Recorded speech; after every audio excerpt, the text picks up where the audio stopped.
A ver, jóvenes, buenas tardes. ¿Me están leyendo? Porque no me responde nadie.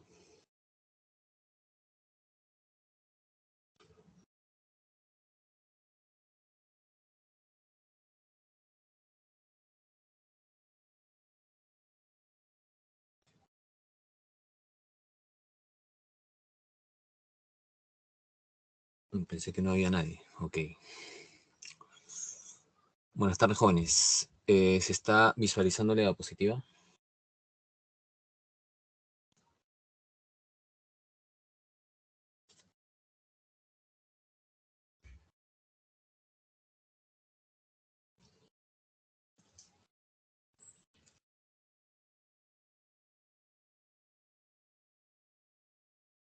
Ok.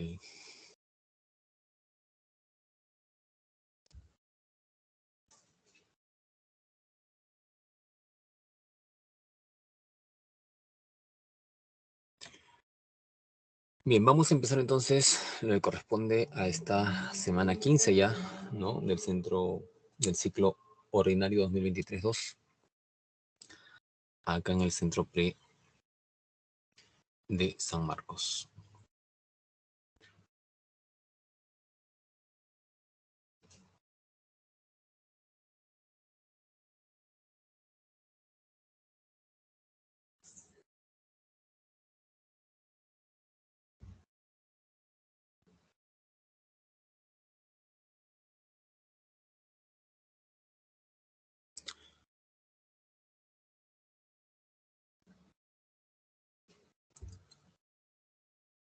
¿Cómo podría influir en nuestro desarrollo la herencia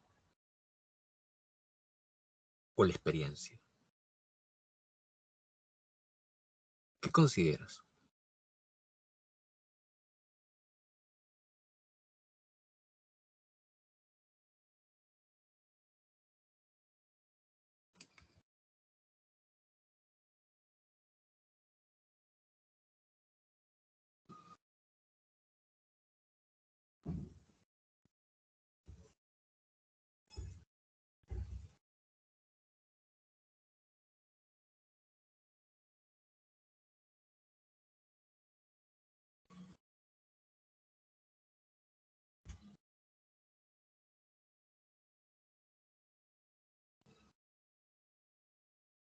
¿Qué pesa más en todo caso?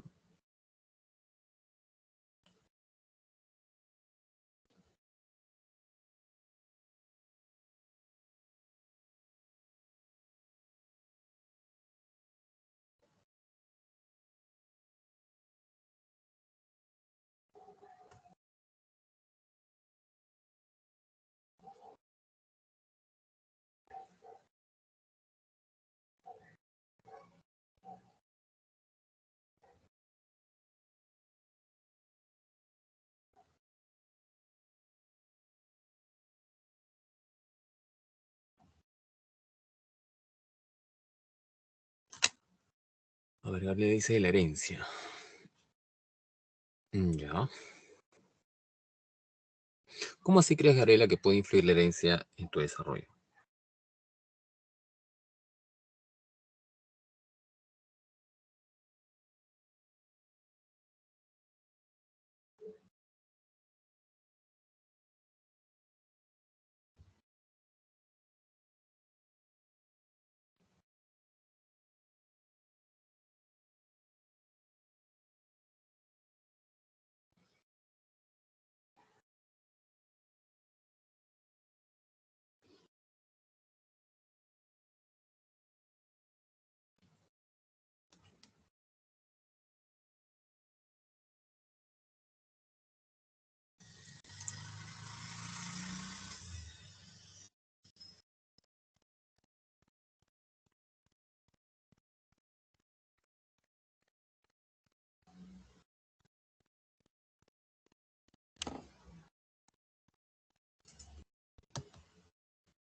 A ver, Gabriel responde, el genotipo codifica para que se den cambios en nuestro cuerpo a través del tiempo en momentos específicos.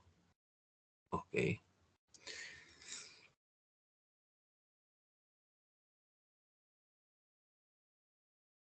Es correcto, ¿no? O sea, hay diferentes aspectos en los que pronto va a influir lo que tú mencionas, pero tampoco hay que dejar de lado el otro ámbito, ¿no? De lo que comprende la experiencia, ¿no? Justamente hoy vamos a analizar algunos factores en cuanto al desarrollo, ¿no? Normalmente siempre desde que estabas en el colegio te decían, eh, el ser humano nace, crece, se reproduce y muere, ¿no? Una concepción muy simple que desde muy niños quizás nos han inculcado. Pero ¿qué más habrá en estas etapas de desarrollo? ¿Qué otras características se van desarrollando? ¿No? Definitivamente tú, se supone, no deberías eh, tener las mismas características que que hace 10 años atrás, ¿no? Hay muchas cosas que van cambiando en ti. Claro está que también hay algunos que evolucionan más rápido que otros, ¿no? Y algunos a veces parece que involucionan a veces también. Pero bueno, cuando hablamos de lo que viene a ser el desarrollo, ¿qué implica eso? Esta semana y la siguiente, el tema justamente es desarrollo humano, ¿no? Van a analizarse en esta clase aspectos ligados a los cambios cuantitativos, cualitativos y a lo que es el desarrollo humano.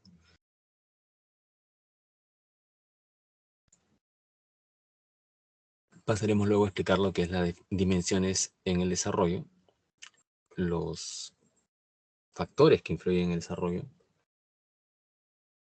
y también las etapas, ¿no?, que comprende el desarrollo humano. Bueno, entonces continuamos.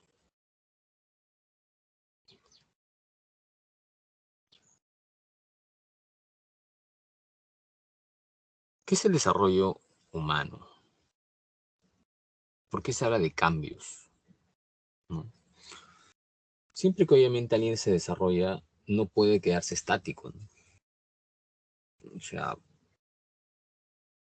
hay definitivamente modificaciones, hay definitivamente cambios en ese proceso. En el desarrollo humano siempre va a haber momentos de cambio y también periodos de estabilidad, ¿no?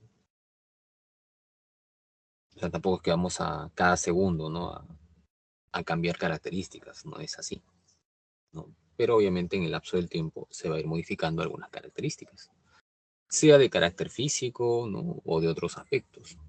Por ejemplo, ahí en la diapositiva se está haciendo alusión eh, a lo que viene a ser algunas características cuantitativas en el ámbito físico, ¿no?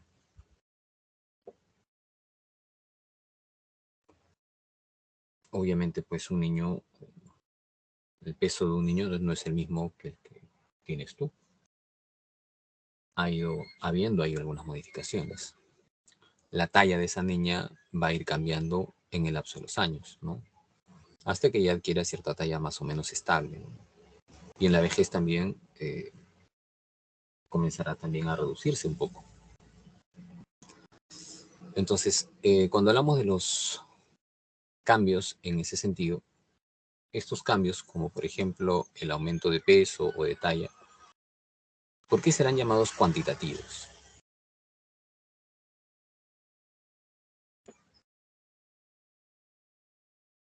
¿Alguien tiene una idea al respecto?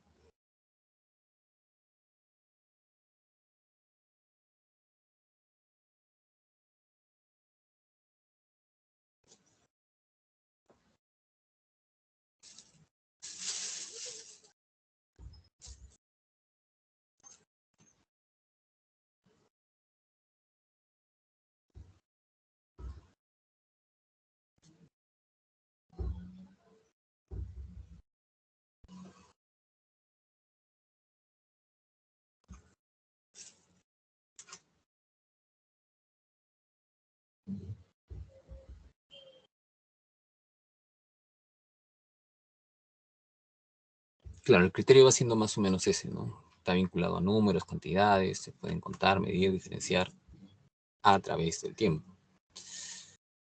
Entonces, eso va a pasar en un cambio que es cuantitativo. En los cambios cualitativos ya no es tanto en que se pueda medir en cantidad, sino que van cambiando algunos aspectos en el procesamiento, por ejemplo, de una información, ¿no?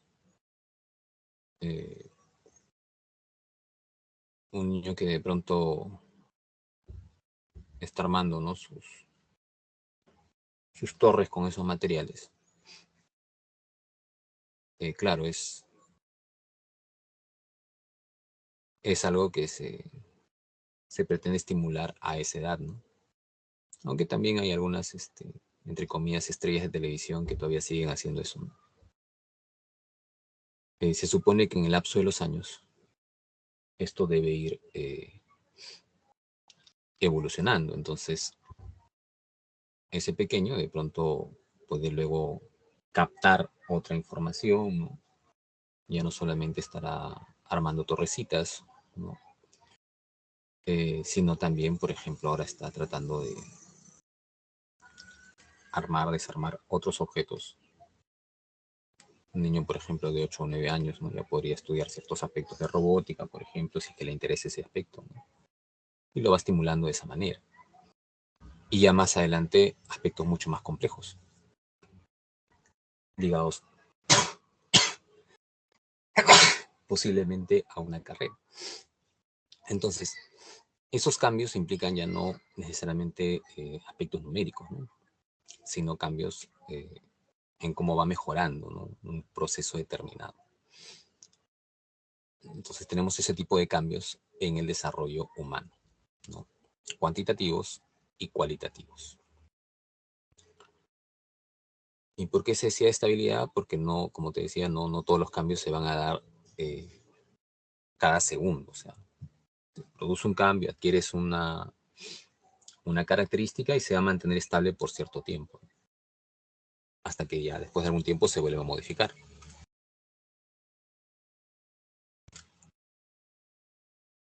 Las dimensiones en el desarrollo las tienes ahí también. Siempre el desarrollo va a tener tres dimensiones en las cuales se puede expresar, ¿no? Entonces hay características ligadas al aspecto físico, hay características que tienen que ver ya con el procesamiento de información, como vienen a ser las características cognitivas, todo lo que hemos visto en procesos cognitivos, ¿no? A ver, ¿recuerdas cuáles eran procesos cognitivos? A ver, mencióname algunos procesos cognitivos ahí.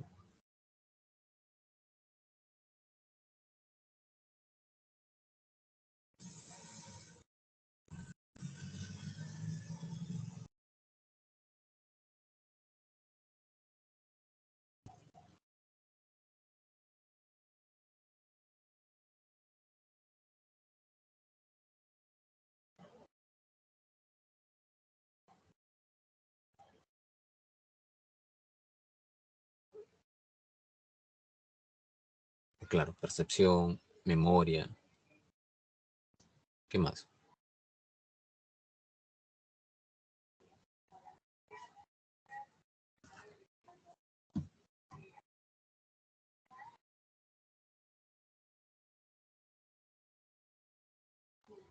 Correcto, lenguaje, pensamiento.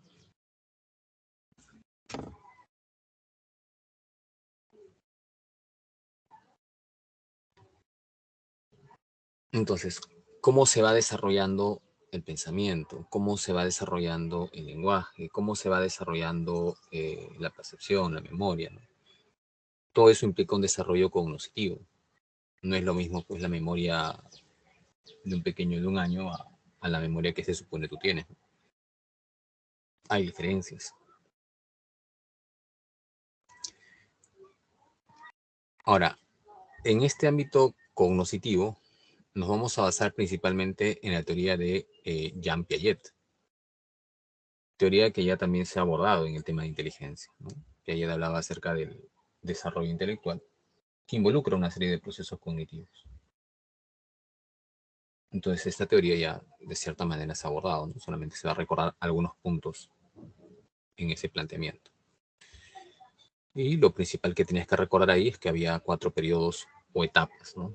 En el desarrollo para Piaget, en el desarrollo cognoscitivo para Piaget, el ser humano pasa por 4 periodos o estadios.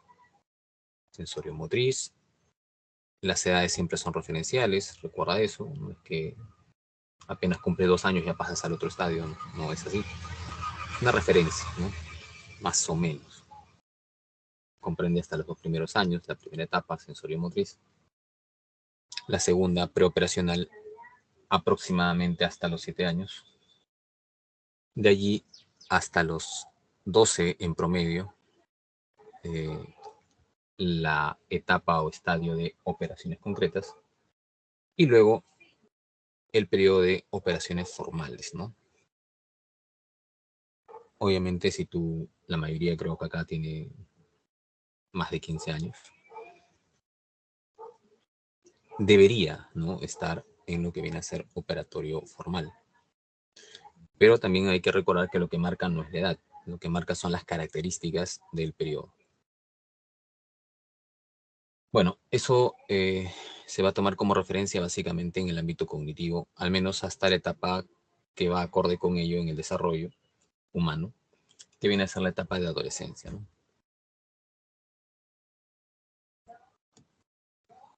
En el ámbito psicosocial, o sea, también hay otra dimensión que es la dimensión, así como hay dimensión física, cognitiva, hay también otra dimensión que es psicosocial. Y ya tiene que ver con cómo el ser humano va relacionándose, ¿no? Cómo va desarrollando ese aspecto socioafectivo, cómo se van dando sus vínculos en ese proceso. Y ahí nos vamos a basar principalmente en el planteamiento del señor Erik Erikson, eh, todo un clásico, ¿no?, que abordó muy bien el tema de lo que viene a ser el desarrollo psicosocial. Y este señor planteaba pues que había a lo largo del desarrollo después del nacimiento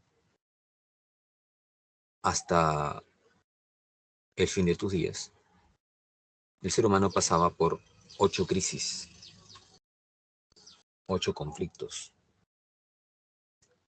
Y estas crisis generalmente corresponden a un periodo del desarrollo humano.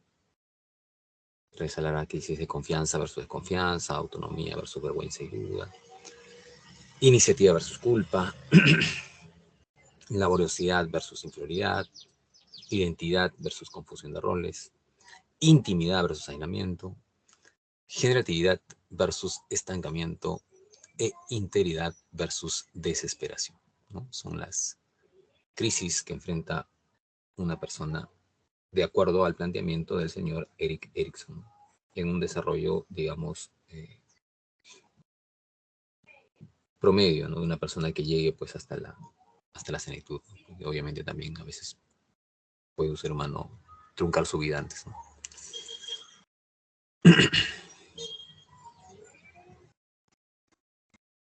Bueno, eso en cuanto entonces a dimensiones. Entonces, tener en cuenta que las dimensiones, bueno, los cambios pueden ser cuantitativos, cualitativos, se van a expresar en dimensiones que pueden ser la dimensión física, la dimensión cognitiva o la dimensión psicosocial.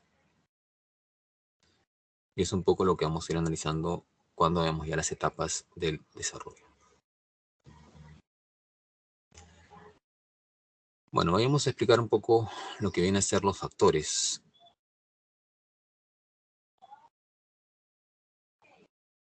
Los factores que influyen en el desarrollo, ¿no? Habíamos comenzado un poco con esa pregunta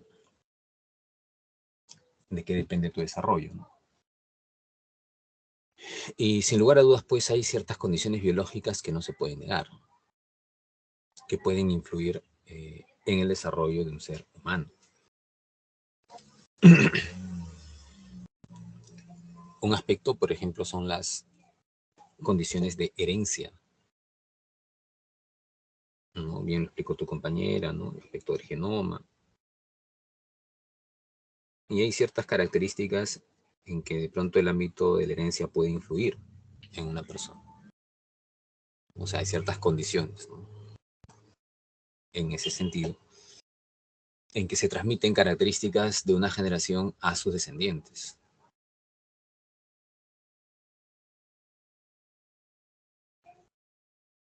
Es muy común esto en enfermedades, ¿no? A veces alguien puede tener un papá o una mamá que tiene un problema cardíaco, ¿no? Viene un poco con esa dificultad biológicamente. Y puede que sus hijos también tengan esa predisposición, alguno de ellos, ¿no? Entonces, en este caso es una condición pues hereditaria en ese aspecto, ¿no? Hay también aspectos psicológicos en los que, o enfermedades que afectan lo psicológico, en los cuales también puede pasar algo de ello, ¿no? La esquizofrenia, por ejemplo, también tiene ciertas condiciones. El autismo, por ejemplo. Entonces, vamos a encontrar, ¿no? Hay ciertos aspectos en relación al ámbito biológico. O sea, me refiero a que haya predisposición. Obviamente se requiere también de un medio y todo para que se desarrolle, pero cierta predisposición tiene que haber. Y esa predisposición es hereditaria. Entonces, eso es uno de los factores que puede influir en el desarrollo, ¿no? En las condiciones de la herencia.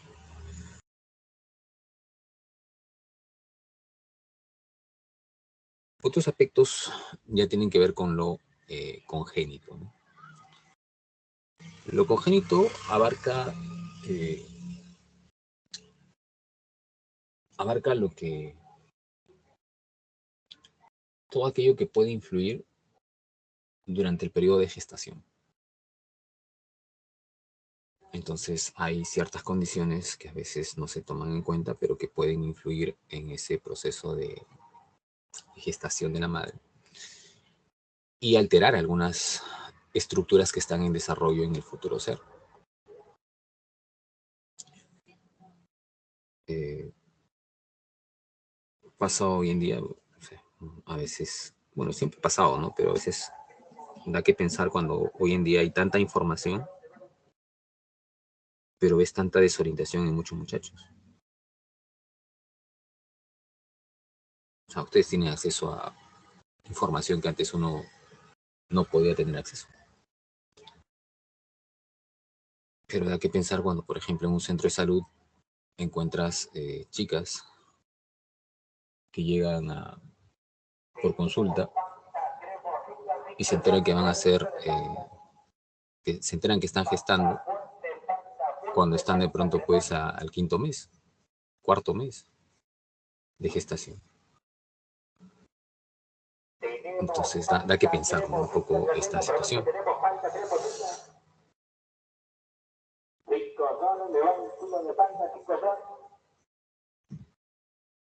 A veces ocurre pues que si la madre, la gestante, ¿no? Ha tenido malos cuidados en este periodo de gestación y ni siquiera sabía que iba a ser mamá. Entonces también eso puede alterar el desarrollo, ¿no? Una gestante que, por ejemplo, consuma alcohol, que consuma drogas, ¿no? Eh, que se automedique,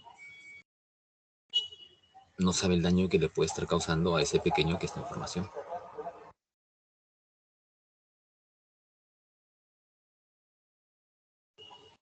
Bueno, esos son factores pues congénitos, ¿no? Entonces, cuando nace el pequeño, nace un poco, podría tener el riesgo de lo que tú ves en la diapositiva, ¿no? Hay a veces malformaciones congénitas. También hay otros aspectos que obviamente escapan a cualquiera, ¿no? Como son algunas enfermedades y eso es algo que no depende de uno. Entonces, la madre puede tener rubiola y también podría, ¿no? Alterar eso. Entonces, pero otras veces sí son por descuido, ¿no? O sea, hay de ambos lados. En cualquier caso, se altera este proceso que está en formación cuando este pequeño era de pronto un embrión. Pues alteró sus estructuras y las consecuencias son esas, en ese sentido. Entonces, afecta, obviamente, influye, ¿no? En la vida. Bueno, esos aspectos implican, ¿no? Lo que corresponde al factor congénito. Y una tercera variable a nivel biológico ya comprende lo que es el aspecto de la maduración. Nadie, por ejemplo, nació caminando. O sea, me refiero a un ser humano, ¿no? Un ser humano no nace caminando. ¿Por qué? Porque tiene que tener ciertas estructuras, ¿no? Que le permitan esa función. Entonces, esas estructuras tienen que madurar. Mientras no maduren, no va a poder realizar esa función de caminar. Porque para caminar requiere ciertas condiciones biológicas de maduración también. No es solo aprendizaje, ¿no? Es también ciertas condiciones maduracionales en el sistema óseo, en el sistema muscular, en ese aspecto. Entonces, bueno, son procesos que a veces se requieren en el desarrollo humano. Bueno, está ahí la parte de los factores biológicos. ¿Alguna duda o pregunta hasta ahí?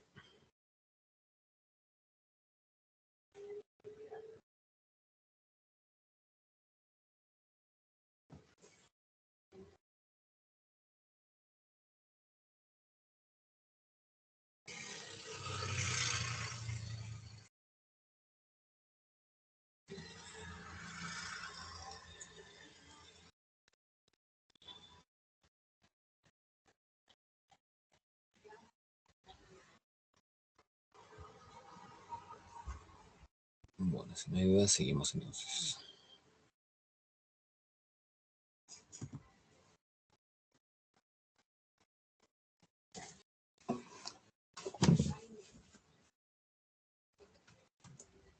Cuando hablamos del factor sociocultural, ¿a qué nos estamos refiriendo, no?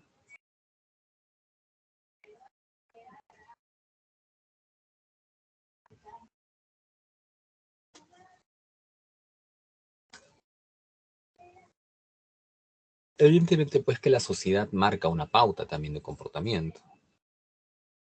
Entonces, no es lo mismo de pronto que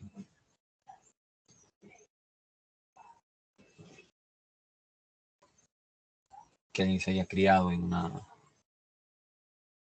una sociedad del Medio Oriente a que se críe pues en una sociedad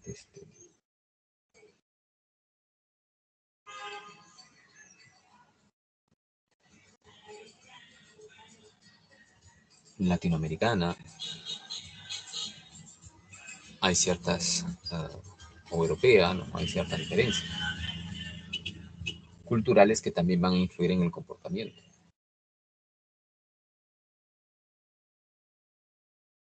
Mm,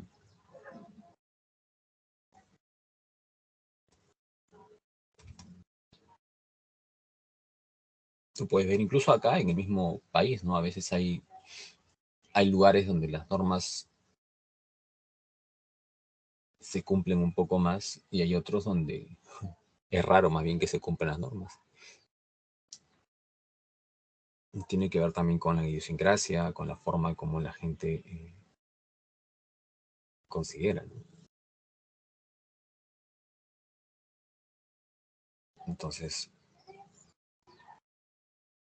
pongamos un ejemplo, ¿no? El hecho de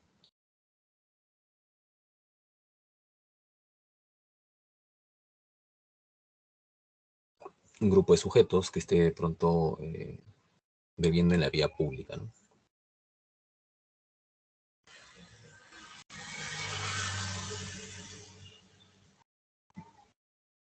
Si eso pasa, por ejemplo, en una sociedad estadounidense de la ciudad, obviamente pues viene un policía, ¿no? Y ahí la autoridad es una ley. Acá en nuestro país a veces le quieren pegar hasta el propio policía.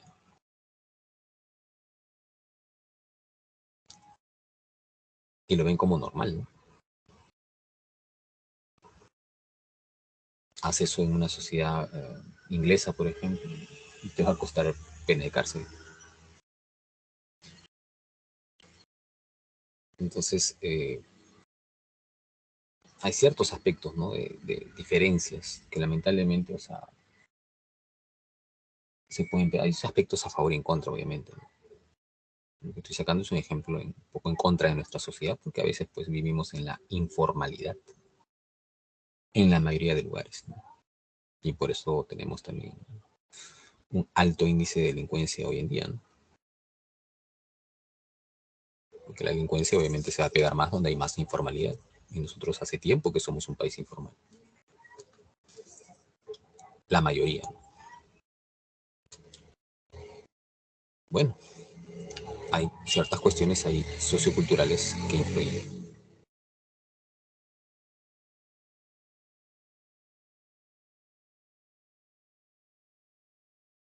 Tú vas a Brasil, ¿tú crees que los micros te van a detener en cada esquina para recogerte? No. Los pares también establecidos, ¿no? Y tienes que esperar en tu paradero. Nadie se va a detener a recogerte. Acá la gente para en cada esquina donde le dé la gana, ¿no? Entonces esas son cuestiones, como te digo, ¿no?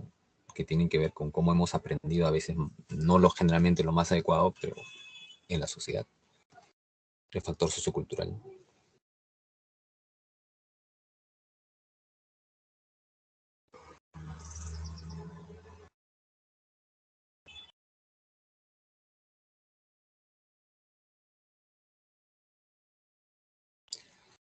Y el factor personal ya tiene que ver con condiciones básicamente, pues, geográficas, ¿no? Que pueden influir, que pueden influenciar en tu vida y que definitivamente, pues, van también afectando tu desarrollo.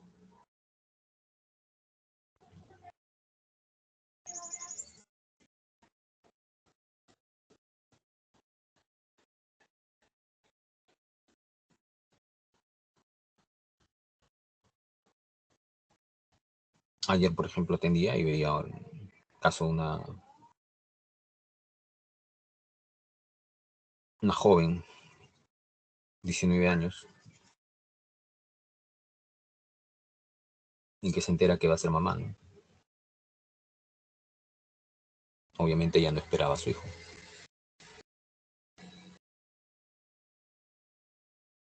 El papá tiene un año más que ella y llega a consulta porque está con una ansiedad tan fuerte porque no quiere, o sea, le es muy difícil decirle a la mamá lo que está pasando.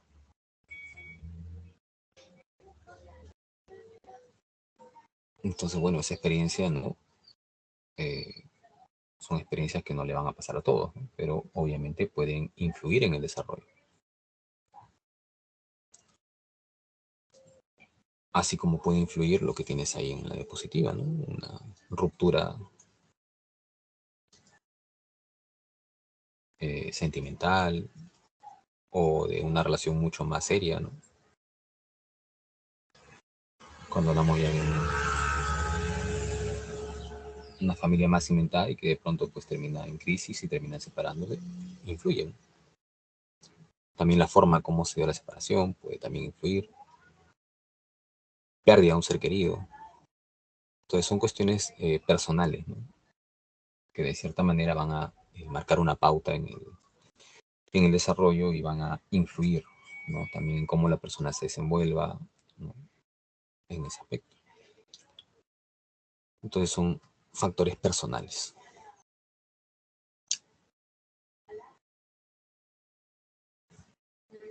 Bien, hasta ahí, ¿alguna inquietud? A ver, no he leído los comentarios últimos. Ah, ya, por ahí decía Fernando las interacciones con otros individuos. Ujú. Claro, eso es el aspecto sociocultural.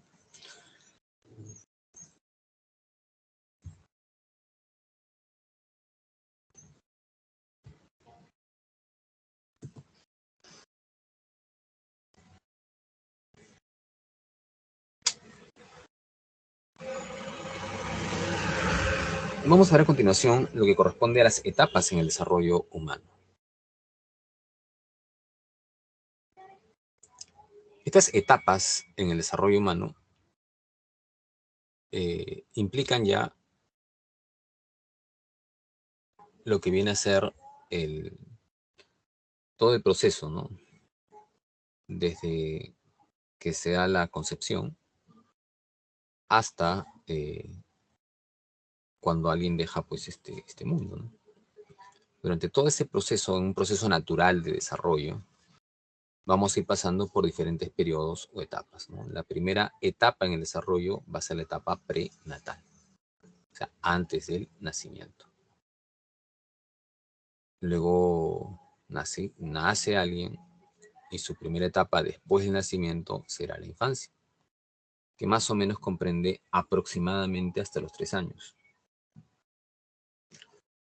Entre los 3 y los 6 ya estaremos hablando de lo que viene a ser la niñez temprana, con sus determinadas características.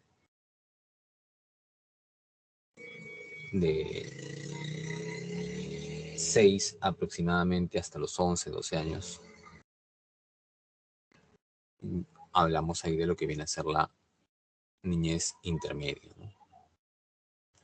En ese aspecto. De 11 a 19, 20 años, comprende la etapa de adolescencia. Y de ahí aproximadamente hasta los 40, 45, estamos hablando de adultez temprana.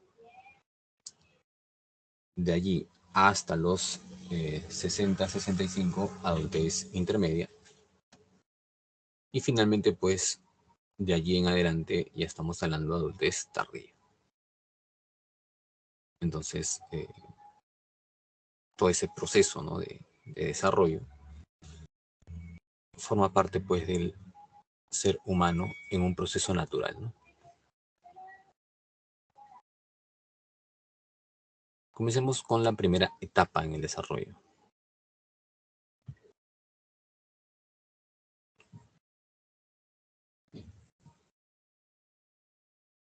La etapa prenatal. Este periodo comprende desde la concepción, como se dice, la fecundación, ¿no?, hasta el nacimiento. Entonces, en ese proceso hay un desarrollo físico, un desarrollo también cognitivo y algunos cimientos ya de desarrollo psicosocial. ¿Qué ocurre en lo físico, no? En lo físico se da estas 3 fases, ¿no? De lo que viene a ser el cigoto, el feto, bueno, antes del feto el embrión, y luego ya el feto. Entonces, cuando sale la concepción, estamos hablando pues de cuando el espermatozoide fecunda, ¿no?, el óvulo. A partir de ahí ya se va formando el ser. Acá está ahí lo que se llama el huevo o cigoto. Las 2 primeras semanas, 14 días aproximadamente, 12 días a 14 días aproximadamente, va a haber un gran periodo de división celular, que es lo que caracteriza, ¿no?, la fase cigotal. Entonces tú ves ahí una célula, luego son 2, luego son 4 y así, ¿no? Y de ahí pasamos a lo que viene a ser el embrión. Justamente el embrión, que va a comprender más o menos hasta terminar el segundo mes, es una etapa importante porque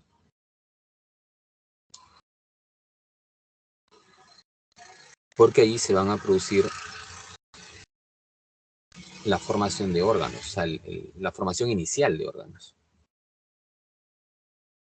Y eso marca una relevancia, pues porque, como hablábamos hace un momento, ¿qué pasa si no se tienen los cuidados necesarios en ese periodo?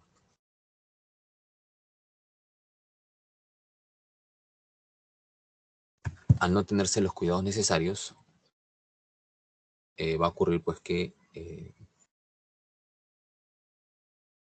hay riesgo de malformaciones congénitas o hay riesgo también de que algún agente llamado teratógeno influya en el desarrollo.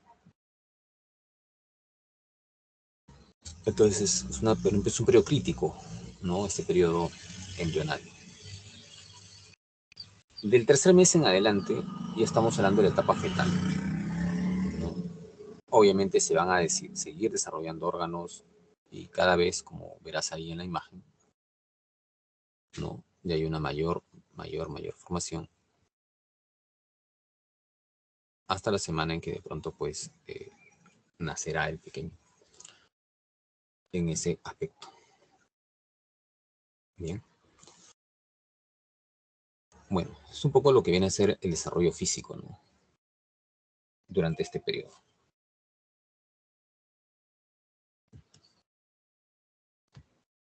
¿Qué pasa a nivel cognoscitivo? A nivel cognitivo, ¿qué es lo que te llama la atención ahí, por ejemplo, en esa imagen que se está observando?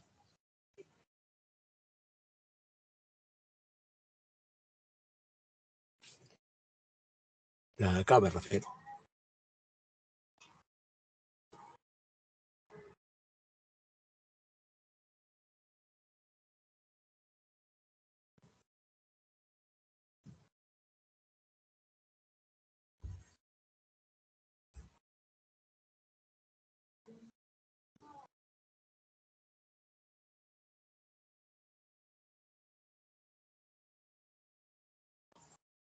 Fernando dice, la madre está poniéndole música al bebé en su vientre. Ya.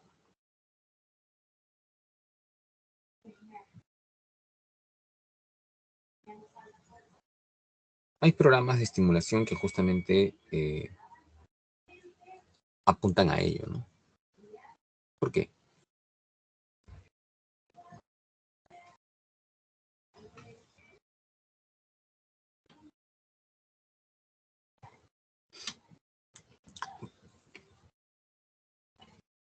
Porque justamente pues en este periodo, o sea, ¿por qué hacer eso, no? Alguien puede decir, no, pues tú no entiende nada del pequeño. Pero sí se puede generar condicionamientos, ¿no? Si ustedes se acuerdan cuál era la asociación de estímulos, era el principio de qué tipo de condicionamiento.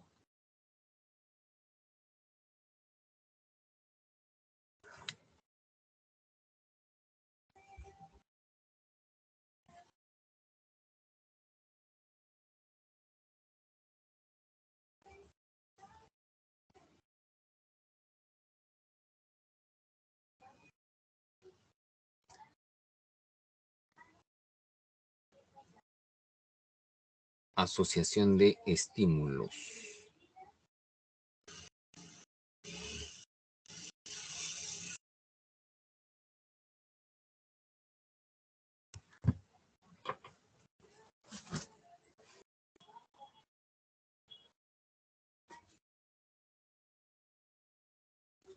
A ver, Miguel dice, poner un tipo de música va a condicionar que el niño escuche ese tipo de música cuando crezca. No necesariamente, pero a lo que yo voy antes de eso es eh, la asociación de estímulos era el principio base de qué tipo de condicionamiento.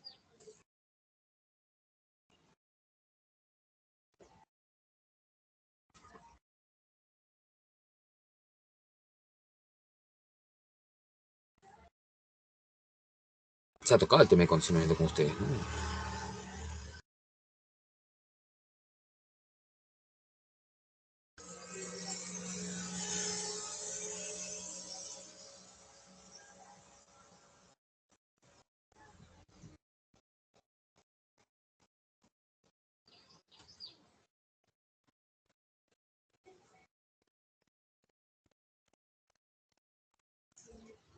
¿No? ¿No recuerdan?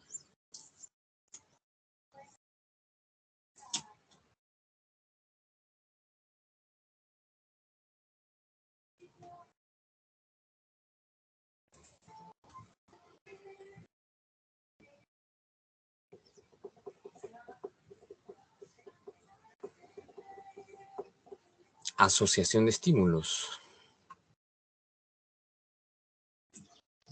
Condicionamiento clásico, señores. Revise su semana 11, donde básicamente era necesario el mecanismo de asociar un estímulo neutro a un estímulo incondicionado. Es un mecanismo en el que el sujeto no es consciente. Acá el pequeño no está siendo consciente. No. Por lo tanto, es un poco, podría pasar lo que dice tu compañero Miguel, como Juan también no, o sea, no necesariamente, pero sí que de cierta manera hay cierta estimulación que se está provocando, ¿no? Y también cuando hablamos de música, hablamos pues de melodías, de sonidos determinados, no de cualquier cosa, ¿ya? Bueno, el desarrollo psicosocial, también hay investigaciones en las que se nota la diferencia de la reacción del feto ante la voz materna, a diferencia de otros estímulos, ¿no? Entonces eso también es un indicador de que hay cierta reacción ya, ¿no?, a la voz de la madre. Por lo tanto, hay un vínculo, ¿no?, allí, aunque no haya conciencia aún, pero que está en proceso a nivel psicosocial. Bueno, eso, con relación a ese periodo. Son las 2:50, corresponde su break. Regresamos en 10 minutos.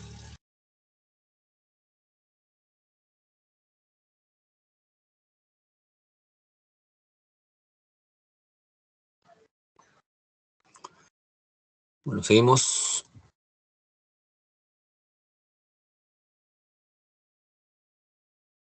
Bueno, vamos a abordar ahora las siguientes etapas.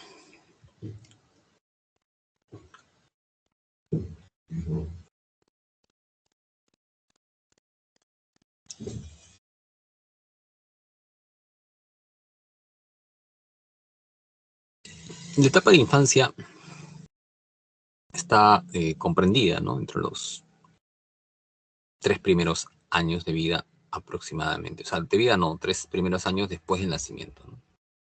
Porque obviamente antes del nacimiento también hay vida, ¿no? Entonces, ¿qué va a pasar en este periodo a nivel físico? ¿Qué va a ocurrir a nivel también cognoscitivo y a nivel psicosocial, ¿no? Algo muy característico acá, físicamente, son la presencia de los reflejos, ¿no? Entender que siempre un reflejo implica unas reacciones, ¿no?, que se dan ante determinados estímulos específicos. Y vas a tener ahí, pues, tienes ahí en las imágenes diferentes formas, ¿no?, de reflejos.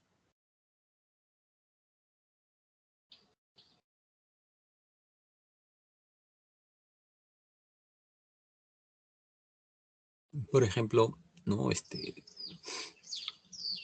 la madre que estimula los labios del pequeño para darle de lactar, ¿no?, va a llevar a que ese pequeño succione, ¿no? Eso no es algo aprendido, es netamente natural, es un reflejo. O cuando está cerca, ¿no?, cuando pone su dedo cerca, por ejemplo, el pequeño va a buscar, o sea, gira, ¿no?, en ese aspecto, es un reflejo de búsqueda. Cuando alguien toma la mano de un pequeño y coloca su dedo, muy probablemente este neonato aprieta fuertemente. Es lo que se llama prensión, ¿no? Es otro reflejo. El moro, ¿no?, el reflejo de moro, que ocurre ante situaciones de sobresalto, por ejemplo, y la reacción va a ser esa que tienes en la figura.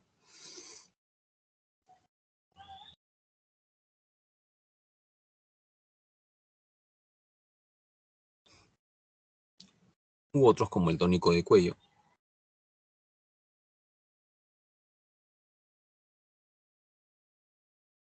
el de Babinski, ¿no?, que implica los dedos del pie, como se van estirando al estimular la planta.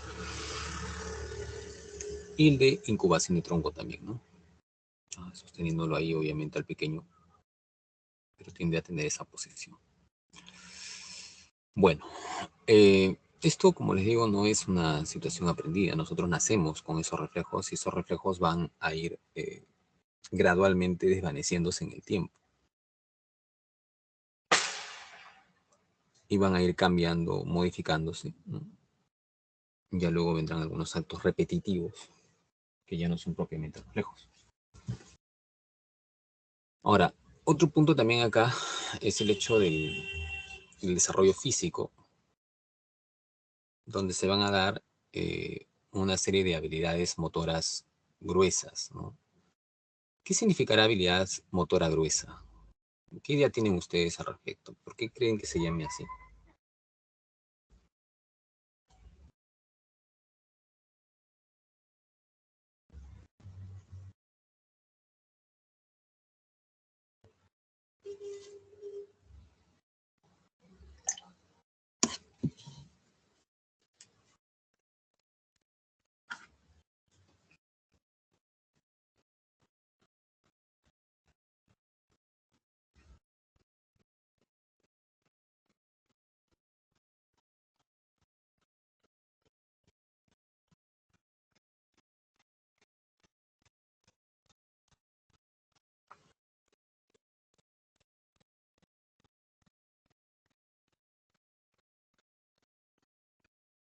Fernando dice que porque pueden movilizarse por su cuenta.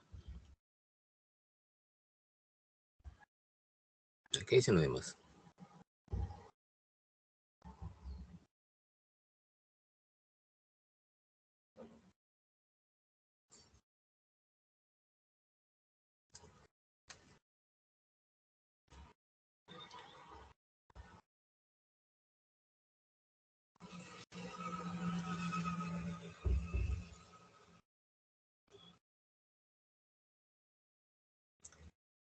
Habilidades motoras gruesas, ¿a qué se refiere?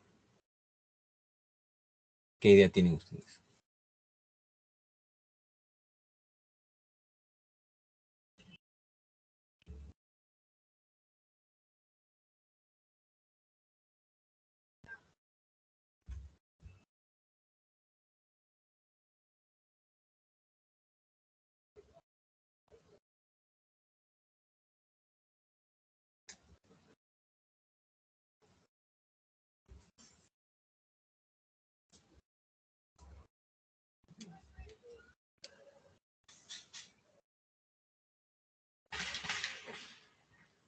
Bueno,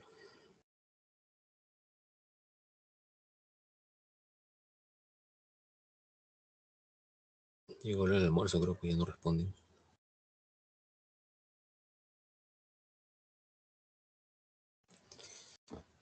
Como ves en las imágenes, sí es cierto, tiene que ver con el movimiento, pero no es solo por su cuenta, ¿no? O sea, tiene que ver básicamente con el ir desarrollando zonas musculares de forma gradual, eh, pero que va a involucrar toda una secuencia motora en la que participan eh, no pocas, sino varias zonas musculares. Por ejemplo, el hecho de poder caminar, pararse, gatear, correr, saltar, no solamente implica el pie, pues, ¿no? También implica una coordinación ahí de diferentes partes del cuerpo. Entonces, todo ese proceso que se va a ir adquiriendo durante este periodo es el proceso de psicomotricidad gruesa. Esto debe desarrollarse aproximadamente hasta los 3 años. Hasta los 3 años ya un pequeño tendría que saltar con los 2 pies, ¿no? Si no lo hace es porque tiene algún problema en esta área. Entonces, son ciertas pautas que marcan el desarrollo físico. Y así como hay pautas que marcan el desarrollo físico, también hay pautas que marcan el desarrollo cognitivo.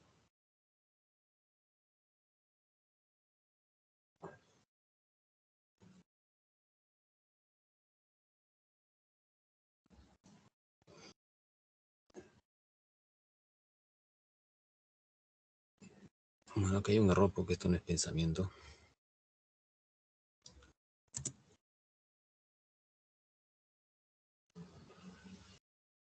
Acá predomina lo que viene a ser el estadio o la etapa sensorio-motriz. El periodo o esta etapa sensorio-motriz, que ustedes la han visto ya en el tema de desarrollo intelectual, tiene un conjunto de características, ¿no? Entonces, el pequeño o la pequeña va a captar información básicamente sobre sus sentidos. Y su actividad motora, ¿no? Los reflejos van a, decíamos, son los primeros formas adaptativas que tiene un pequeño, pero luego se desvanecen y van a ir surgiendo movimientos repetitivos en un pequeño. Por ejemplo, un pequeño es capaz de llevarse, ¿no?, toda la boca, ¿no? Es un acto que lo hace continuamente. Y es la forma como también va captando información muchas veces del medio que la rodea. Pero un logro importante en este periodo es justamente este que está acá, la permanencia del objeto, ¿no? Cuando ese pequeño comienza a entender que a pesar que no ve directamente un objeto, el objeto puede permanecer allí. Es un logro muy importante en ese periodo. Y que ya luego van incorporándose otras funciones mentales, otras funciones cognitivas, ¿no? Justamente como el preoperacional comprende de 2 a 7, acá en la infancia va a empezar el periodo también preoperacional. Y en el periodo preoperacional, algunas características eran importantes en cuanto a la representación, que también se ha visto en el curso, ¿no? Semana 9. En ese aspecto, en esa noción de representación, habían 2 de los 5 indicadores, eran, por ejemplo, la imitación diferida, ¿te acuerdas? Esa niña posiblemente pues está utilizando los tacones, ¿no?, que vio utilizar a la mamá. Entonces ahora está imitando, ¿no? Que imita lo que observó. ¿Lo hace en el mismo momento? No. Observa la escena, la retiene en su mente y después de cierto tiempo la va a ejecutar. Entonces la imitación no está siendo en directo, está siendo en diferido. Lo otro es el juego simbólico, ¿no? El niño o la niña no tiende a plasmar en el juego lo que va captando de su realidad. Entonces, si este niño o esta niña ha visto una película quizás de piratas, ahora transforma, ¿no?, estas cajas, las transforma de pronto en una embarcación, ¿no? Un pedazo de cartón lo transforma de pronto en su telescopio. Y en fin, ¿no? Entonces, ¿qué está haciendo? Está a través del juego, está incorporando elementos que ha ido representando de su entorno. El juego, por lo tanto, es un juego simbólico, lo cual implica que ya hay, ¿no?, ciertas nociones de pensamiento en un niño, bueno, en un infante, ¿no?, en ese aspecto.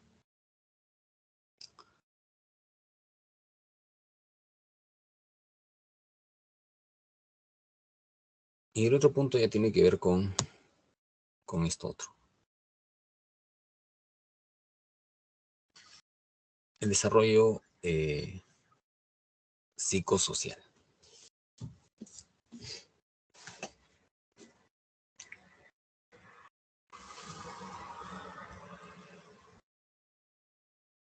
El desarrollo donde se hacía referencia al señor Erik Erikson, ¿no?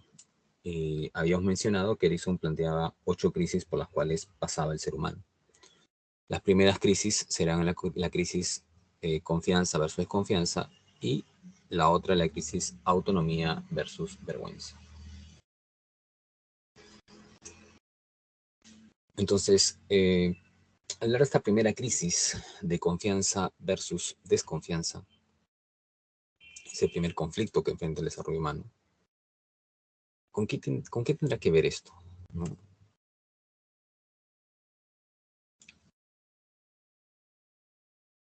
¿Qué notas, por ejemplo, en esa imagen que tienes allí?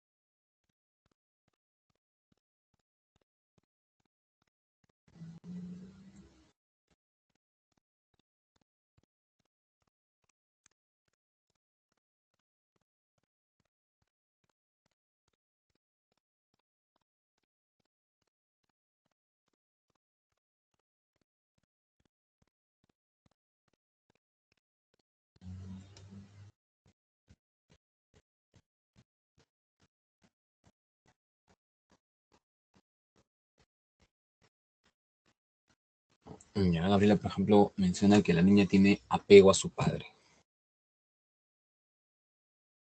Sí, es posible, ¿no? Vas a encontrar, por ejemplo, que acá muy importante es ese vínculo en la relación de los padres con el niño, o con la niña, ¿no? Con el infante, con la infante. Porque esto también marcará pautas para el desarrollo social en adelante.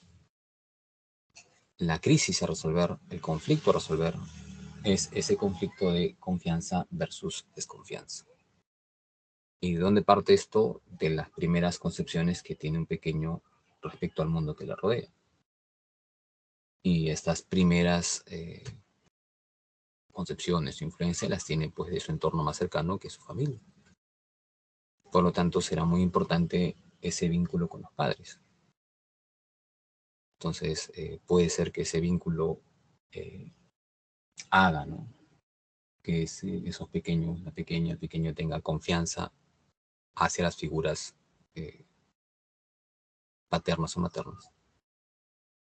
O que más bien no las tenga, ¿no? Que desconfíe. ¿Cuándo va a desconfiar? Cuando obviamente pues hay maltrato o ausencia, ¿no? O negligencia, ¿no? En ese sentido. Ahí pues se va marcando algunas pautas. Y esto mañana más tarde, dirá Erickson, tendrá también una repercusión en las personas, ¿no? O sea, que una persona de pronto tenga vínculos, ¿no? En los cuales puede de cierta manera confiar con otras personas. Tampoco estamos diciendo que confíe, que sea inocente y confíe en lo que sea, ¿no? Tampoco eso. Pero que es muy distinto de pronto a la desconfianza extrema que puede ocurrir, ¿no? En los vínculos.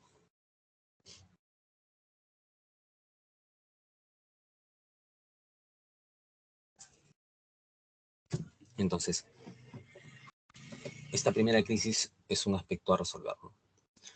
Más o menos aproximadamente hasta el año y medio. La segunda crisis que enfrentará el ser humano será ya la crisis de autonomía versus vergüenza. Cuando un pequeño nace, es autónomo, ¿no?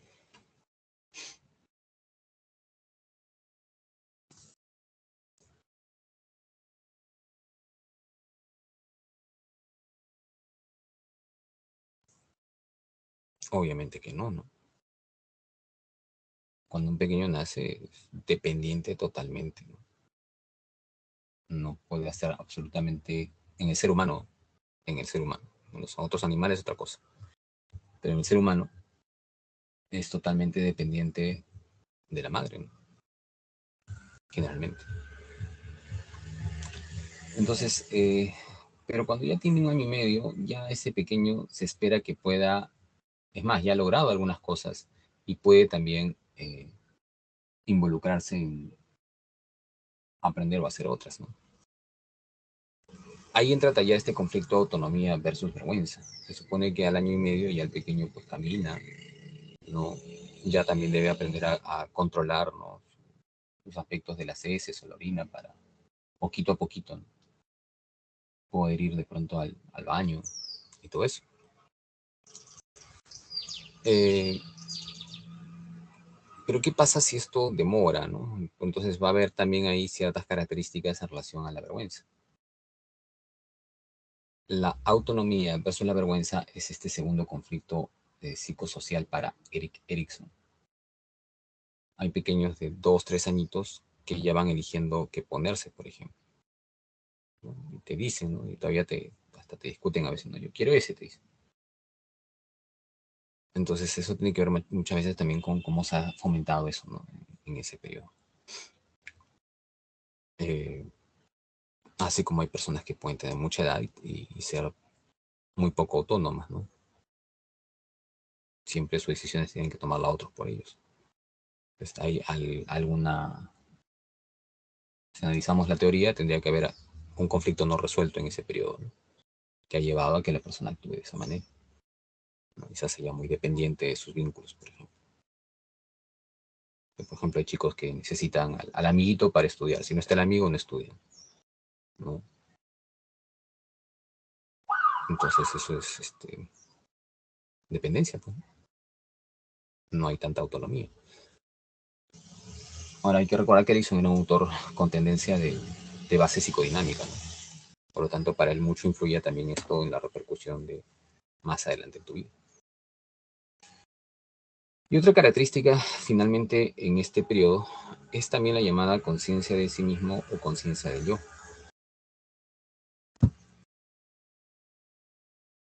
Es acá, en la infancia, donde el pequeño, la pequeña,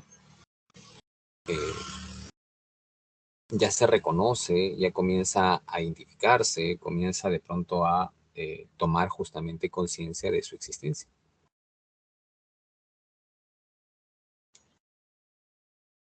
Por eso es que tú posiblemente no recuerdes muchas cosas de cuando tenías 1 o 2 años, creo que nadie recuerda, ¿no? Cuando alguien recuerda, generalmente hay como algunos chispazos, ¿no? Desde los 3 a veces hay en algunos, ¿no? Otros los 4, por ahí. Más atrás, difícil, ¿no? Y lo que motivo son chispazos.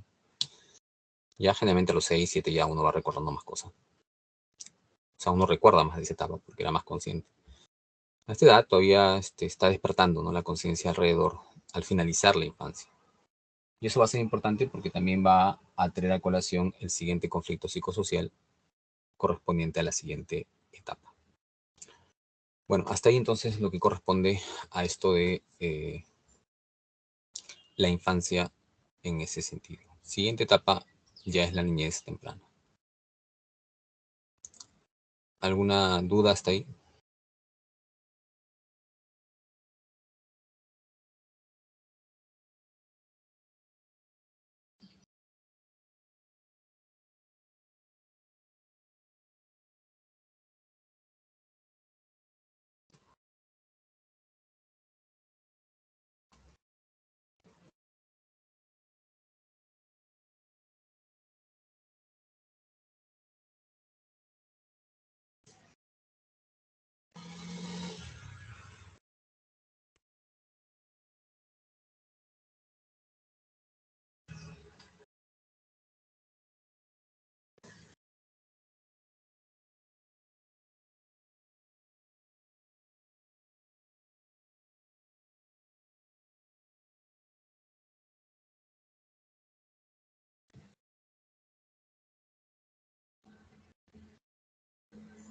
Ya continuamos.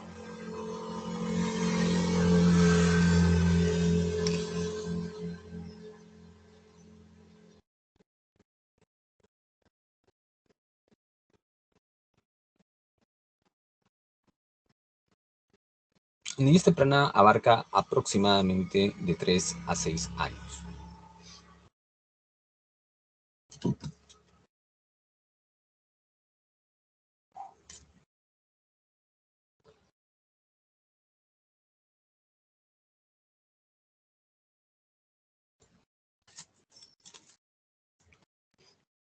En este periodo vamos a encontrar que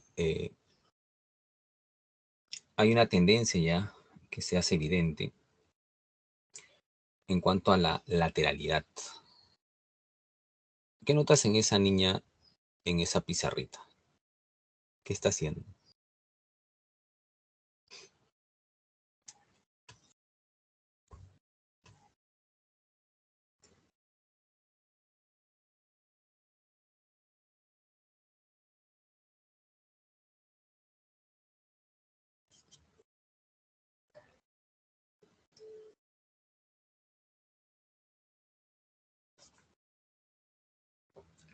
Ya, Angie dice dibujando, Fernando está intentando dibujar con las 2 manos. Escribiendo, dice Gabriela.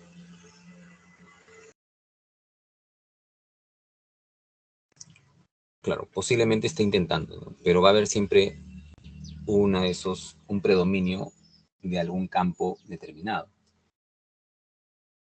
Entonces es ahí, en ese periodo, donde su mayor tendencia se va a hacer muy notoria.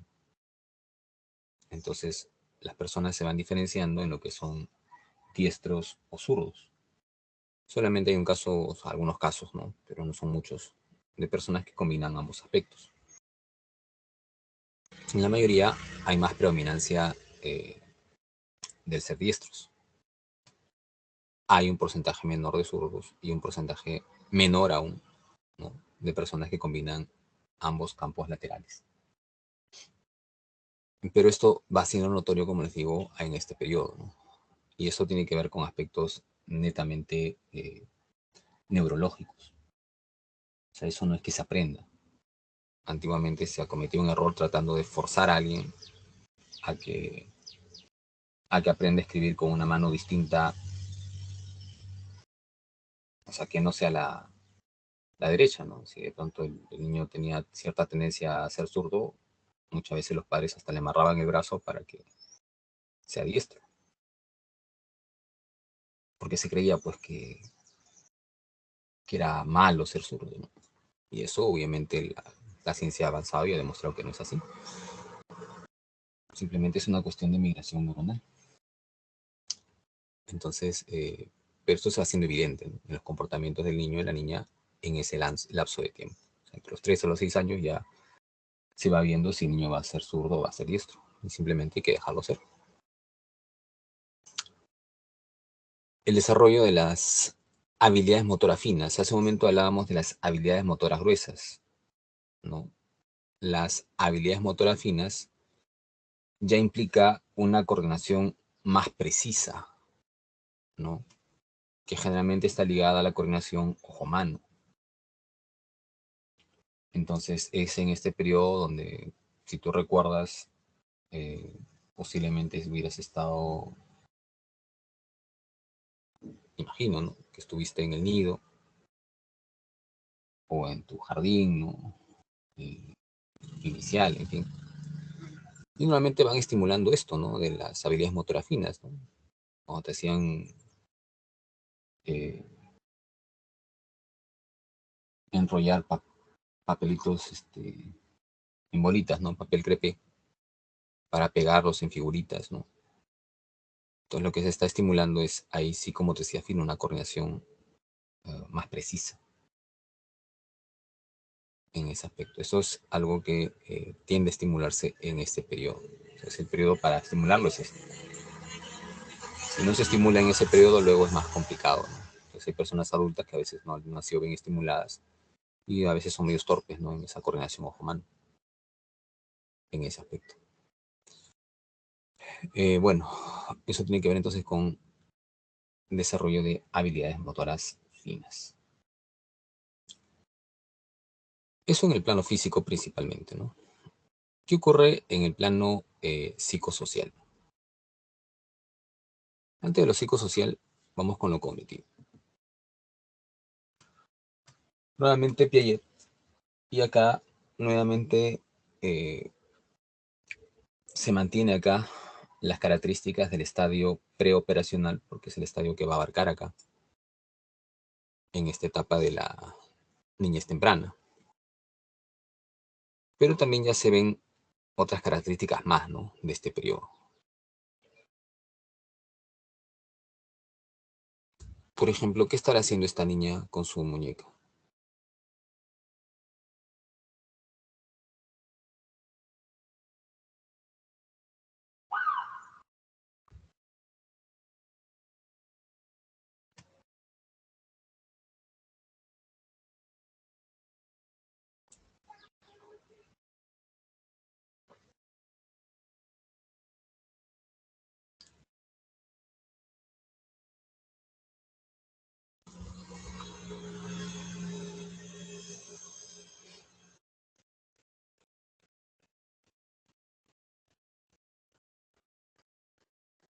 Ajá, está aplicando una inyección, ¿verdad? Ok. ¿Y eso qué denota?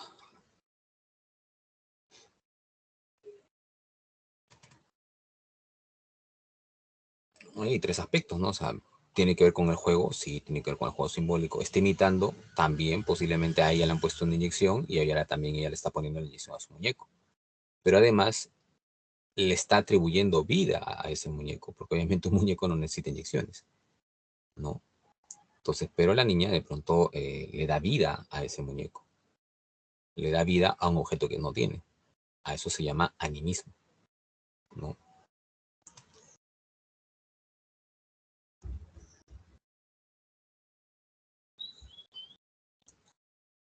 Entonces, son aspectos ligados a esa característica. El atribuirle vida a objetos que no la tienen. Muy común en este periodo. El otro aspecto es el pensamiento sincrético, ¿no? Ahí, por ejemplo, el pequeño está expresando algo que es una forma de pensamiento sincrético.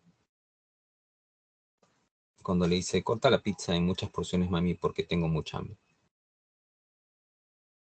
O sea, ese pensamiento es lógico. ¿Qué creen ustedes?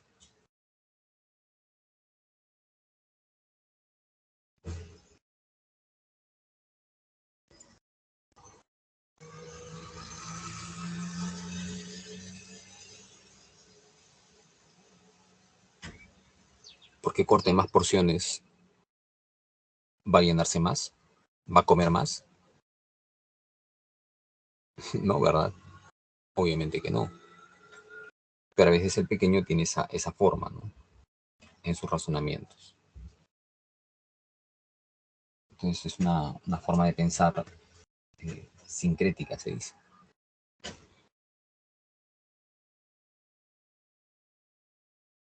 Mezcla sus propias experiencias y cree que todos van a también tenerlas de la misma manera, ¿no? Por eso el segundo ejemplo ahí, ¿no?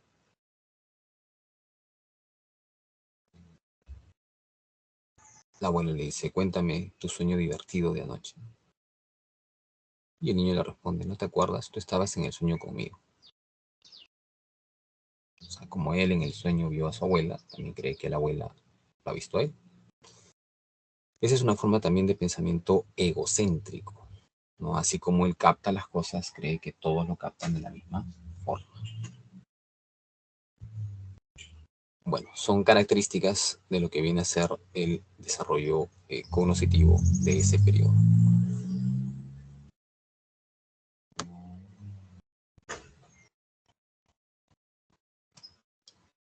En cuanto al desarrollo psicosocial, ¿qué vamos a encontrar acá en la niñez temprana? Recuerda tú que en la etapa anterior se había logrado ya la conciencia del yo. Entonces te decía que el niño ya se da cuenta de que existe. Y obviamente si se da cuenta que existe, también va a incorporar más aún nociones del mundo. Y va a explorar ese mundo que le rodea. Por eso se dice que algo marcado acá es la iniciativa de este pequeño. Entre los 3 a los 6 años, los pequeños son muy curiosos, ¿no? Chiquitos, los chiquitas. Tienen gran curiosidad. Y por eso es que constantemente exploran, ¿no? Comienzan a armar, desarmar cosas, o comienzan a preguntar constantemente. Entonces tienen ese aspecto, ¿no? Porque el mundo es algo nuevo, por así decirlo, ¿no? Están despertando al mundo, ya de forma consciente. Pero en ese proceso también puede ocurrir que a veces pues cometan algunas torpezas, algunos errores, ¿no? O a veces hagan preguntas que quizás para los adultos sean muy comprometedoras, ¿no? En fin, pero los pequeños son así, pues, ¿no? Entonces no es culpa del pequeño, simplemente que a veces las personas le hacen sentirse culpa, ¿no? Entonces ahí justamente depende mucho, ¿no? De cómo se da la relación con los vínculos, las orientaciones, ¿no? Como que supongo que imaginemos que alguno de ustedes tiene un hermano de esta edad, ¿no? 4 o 5 añitos, ¿no? Y posiblemente pues comienza a preguntar, pregunta y pregunta, y hay cosas que quizás no sabes. Y a veces alguien no está cansado de tanto que le pregunten y de pronto le recrimina al niño, ¿no? Esa tontería de preguntas.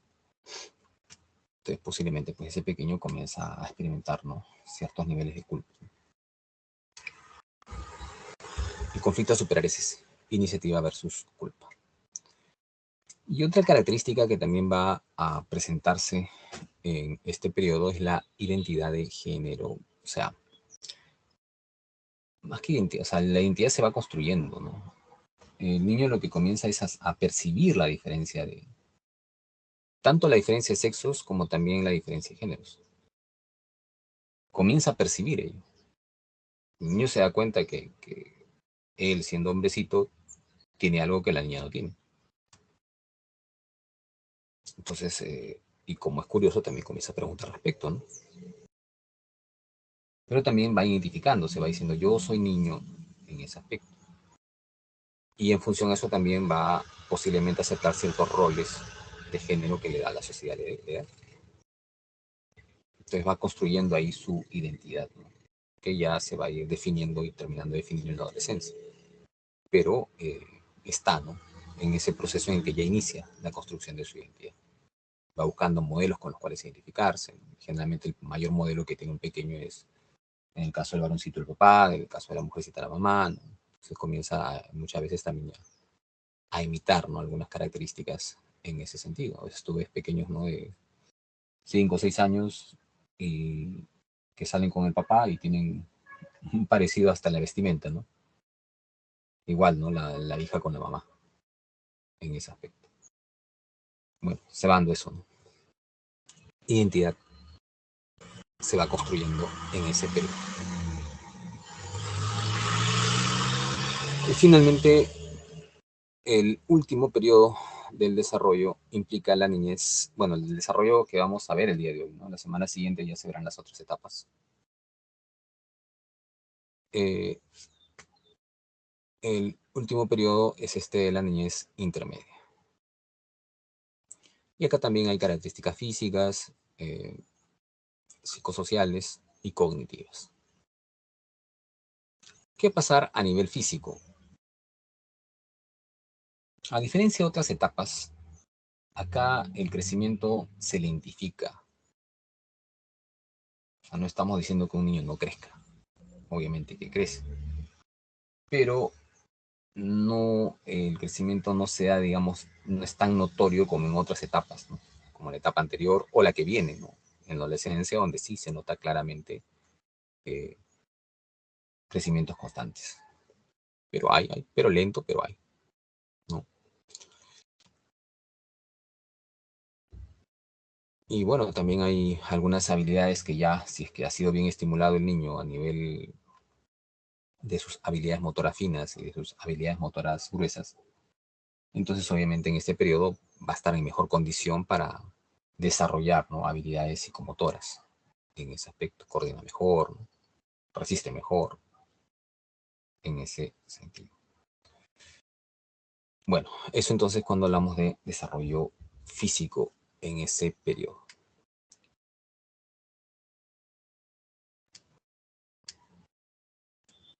¿Qué va a ocurrir ya con lo que comprende al desarrollo psicosocial?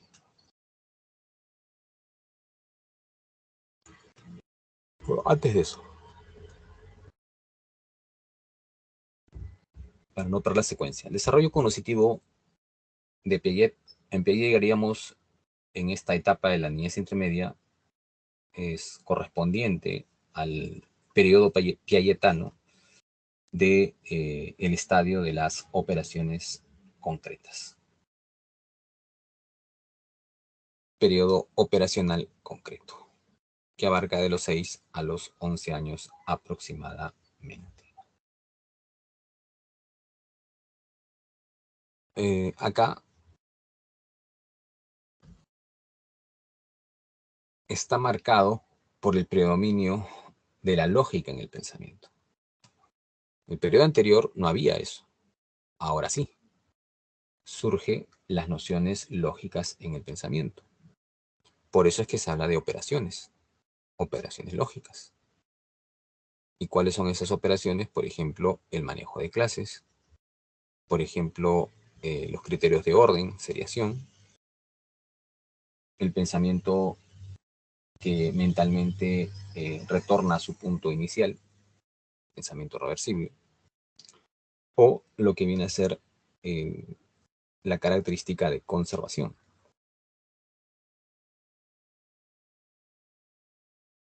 Son ciertas condiciones que un niño a esta edad ya tiene que adquirir, nociones de clasificación, de seriación, de reversibilidad, de conservación, que no las tenía el periodo anterior. Y van a marcar la pauta lógica en su pensamiento.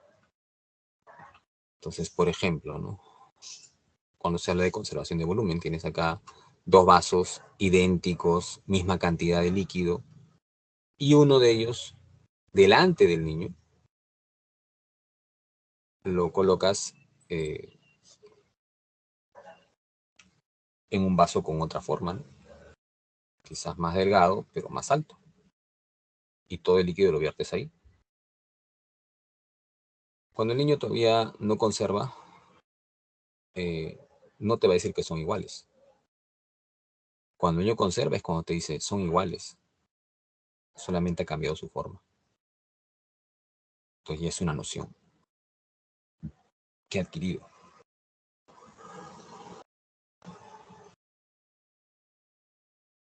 ¿Dónde hay más fichas? Fila 1, fila 2.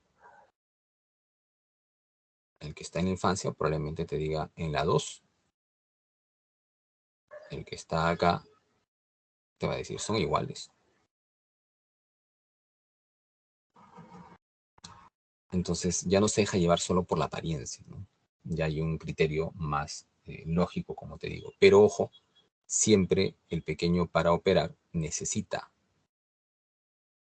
que le muestres las cosas, que tenga así dibujitos o se lo traigas físicamente y él las observa. ¿Por qué? Porque es concreto. Ya hay lógica, pero es concreto. Ahora sí, vamos a lo que comprende el desarrollo psicosocial en la niñez intermedia.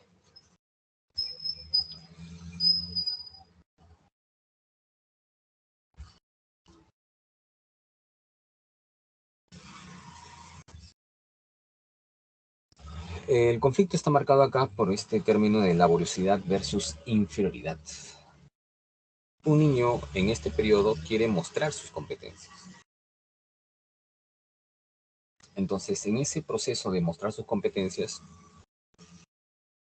eh, puede que la plasme, ¿no? En un sentido, si se quiere, aceptado socialmente. O puede que también en el entorno sea criticado y que comience a desarrollarse ciertas características de inferioridad. Por eso es que hay que tener cuidado también con lo que se le dice a un niño. Porque un niño obviamente no es lo mismo que un adolescente. Entonces el niño está en proceso de formar su autoconcepto. Los niños normalmente pues van a querer colaborar, a mostrarse, ¿no? Pero en ese proceso a veces cometen errores y ahí mucho influye cómo el entorno corrige esos errores.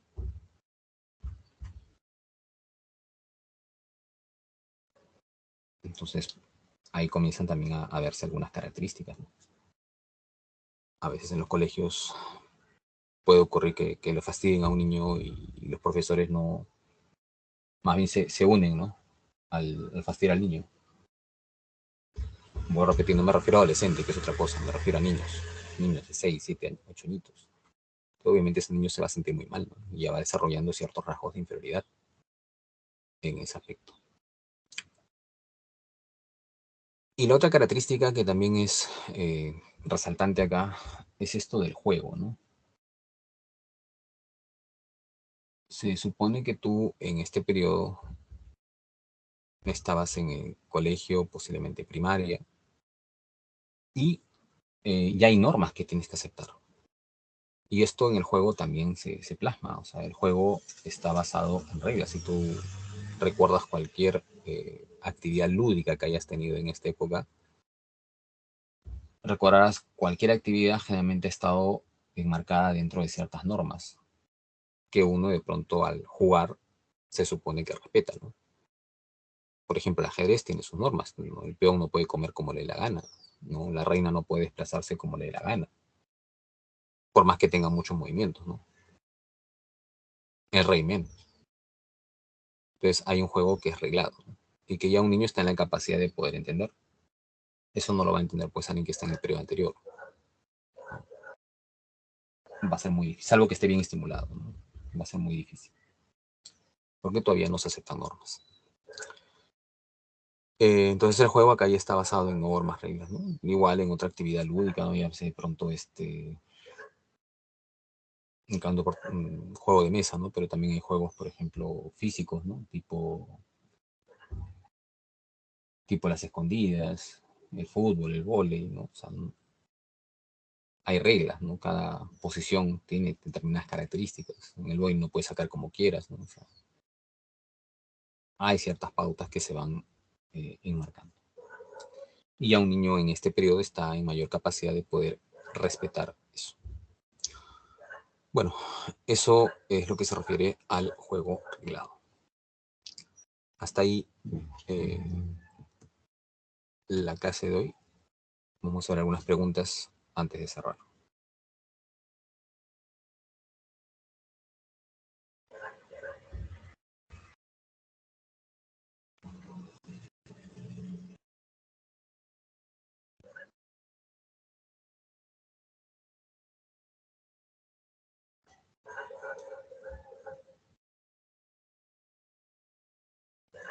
¿Qué marcarías en este primer ejercicio?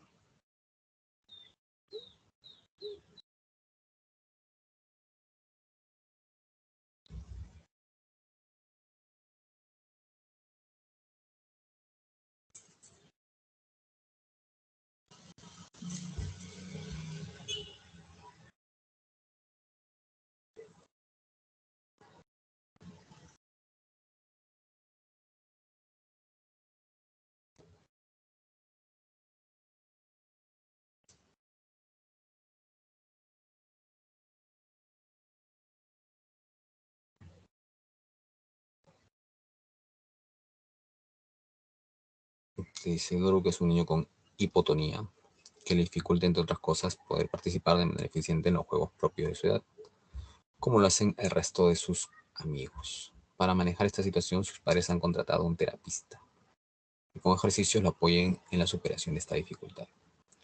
Con respecto a las dimensiones del desarrollo, ya te está marcando ahí la pregunta, ¿no? No te está hablando de factores, te está hablando con respecto a las dimensiones.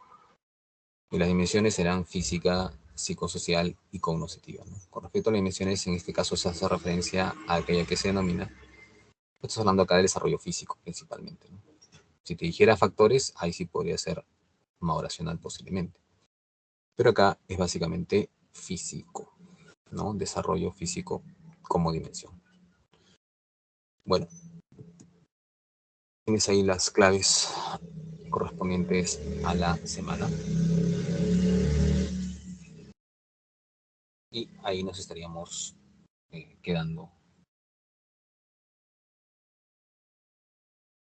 hasta la próxima clase. Nos vemos.